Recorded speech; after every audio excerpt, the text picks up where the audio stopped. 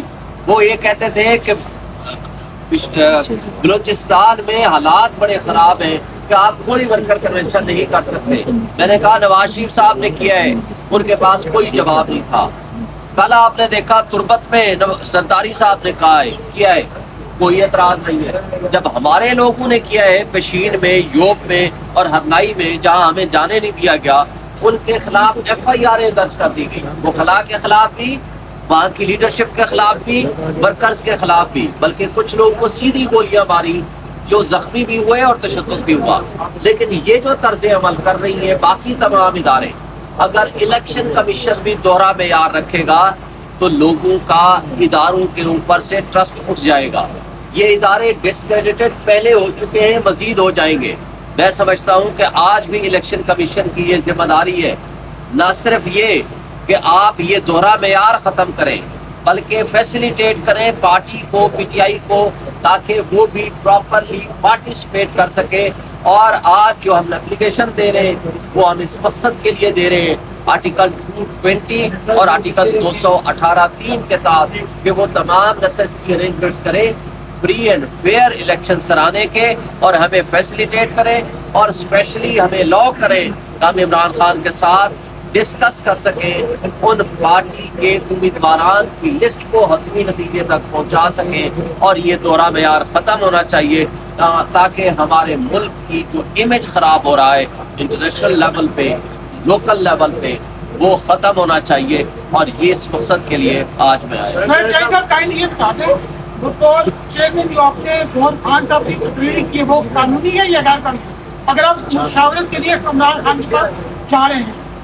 بالکل ان کی تعیناتی, ان کی الیکشنز قانونی ہے, لیکن فاؤنڈر چیئرمین عمران خان ہے, وہ ہمارے لیڈر ہیں, ان کے ساتھ کنسلٹیشن کرنا ہمارا بنیادی اور فنڈامنٹل حق ہے.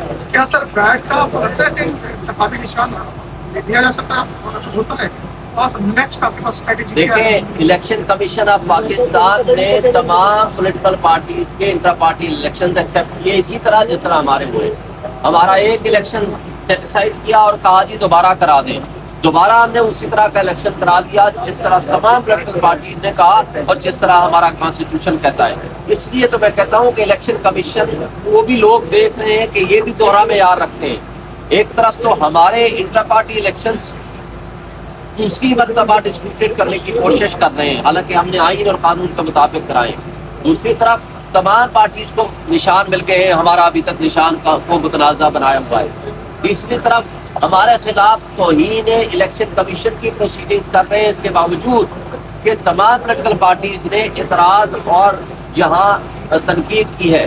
پھر توہین اگر بنتی ہے تو ان لوگوں کے خلاف بنتی ہے جنہوں نے سپریم کورٹ کے حکم کے باوجود آپ کو نہ فنڈز دیے نہ نفری دی. لہٰذا آرٹیکل 218 اور 220 کے تحت آپ ان کے خلاف ایکشن لے سکتے تھے, لیکن آپ نے نہیں لیا. پھر یہیں تک بات محدود رہی ہے. لیول پلینگ فیلڈ کے لیے ہم بارہا درخواستیں دے چکے ہیں, ہمیں ابھی تک کوئی لیول پلینگ فیلڈ نہیں ملا. لہٰذا الیکشن کمیشن بھی اگر یہ دوہرا معیار رکھے گی تو عوام اور قوم ان کو دیکھ چکی ہے, دیکھ رہی ہے. دیکھیں یہ عہدے, یہ شخصیات عارضی طور پر ان عہدوں پہ بیٹھتی ہیں. آج وہ بیٹھے ہیں تو سال بعد 2 سال بعد یہ نہیں بیٹھے ہوں گے, لیکن ان کا کردار, ان کی پرفارمنس, تاریخ اس کو لکھ رہی ہے.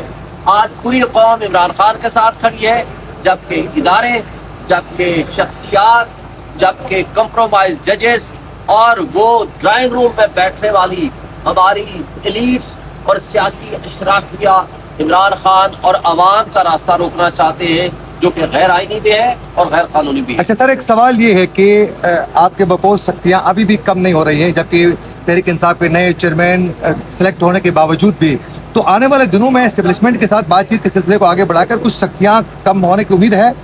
میں آپ کے توسط سے اسٹیبلشمنٹ کو بھی, تمام اسٹیک ہولڈرز کو بھی ایک ہی دعوت دیتا ہوں کہ آپ آئین اور قانون پہ عمل درآمد کریں, تمام پولیٹیکل پارٹیز کو موقع دیں, عوام کو فیصلہ کرنا دیں کہ وہ جس کو الیکٹ کرنا چاہتے ہیں وہ الیکٹ کریں. اس سے ہماری ریاست مضبوط ہوگی, ہمارے 25 کروڑ عوام مضبوط ہوں گے, ہماری معاشی تباہی اور دلدل میں جس میں گرے ہوئے ہیں اس سے باہر اوپر اٹھنے کا موقع ملے گا, ہمارا انٹرنیشنل لیول پہ امیج بھی بہتر ہوگا.